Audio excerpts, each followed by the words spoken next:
इस राजमहल की दीवारों में कई खौफनाक कहानियां दफन है और जो भी इसके करीब आया उसे खुद अपनी कहानी वहीं छोड़नी पड़ी। क्या आप तैयार हैं इस डरावने राज से पर्दा उठाने के लिए? ये कहानी एक खौफनाक राजमार्ग की है जो सालों से वीरान पड़ा है। इस महल का नाम नागमणि राजमहल है। इस महल के बारे में कहा जाता है कि यहाँ एक बार महान राजा देवसिंह राज किया करते थे। उनका राजमहल चमक दमक और वैभव से भरा हुआ था, लेकिन राजा के निधन के बाद यह महल एक खौफनाक रहस्य बन गया। कोई नहीं जानता कि इसके अंदर क्या हुआ, परंतु जो भी इस महल के अंदर गए वह कभी वापस लौट कर नहीं आए। कहते हैं कि एक रात वहाँ के गांव का एक आदमी जो साहसी माना जाता था महल के अंदर जाने का फैसला कर बैठा। उसके मन में महल की सच्चाई जानने की जिज्ञासा थी। गाँव के बुजुर्गों ने उसे चेतावनी दी, लेकिन अर्जुन ने उसकी बातों को नजरअंदाज कर दिया और रात के अंधेरे में अकेले ही महल की ओर निकल पड़ा। महल में दाखिल होते ही उसे एक अजीब सी ठंडक महसूस हुई और उसके सामने बड़े बड़े खंडर और उखड़ी हुई दीवारें दिखने लगी।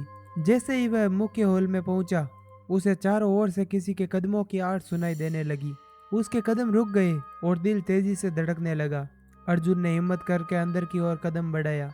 उसने देखा कि एक पुराना अज्ञात आईना दीवार पर लटका हुआ है जो धूल से ढका था। जैसे ही उसने आईने को साफ करने के लिए हाथ बढ़ाया, आईने में एक अजीब सा चेहरा उभर आया। वो किसी महिला का चेहरा था जिसकी आंखें काली और चेहरा झुलसा हुआ था। उस चेहरे ने अर्जुन को घूरते हुए कहा, तुम यहाँ क्या करने आए हो? अर्जुन के पैरों तले जमीन खिसक गई। वह डर कर कांपने लगा और पलटकर भागने की कोशिश की, लेकिन जैसे ही उसने मुड़ने का प्रयास किया, उसने देखा कि दरवाजे खुद ब खुद बंद हो गए हैं। महल के गलियारों में गूंजते हुए कदमों की आवाजें आने लगी।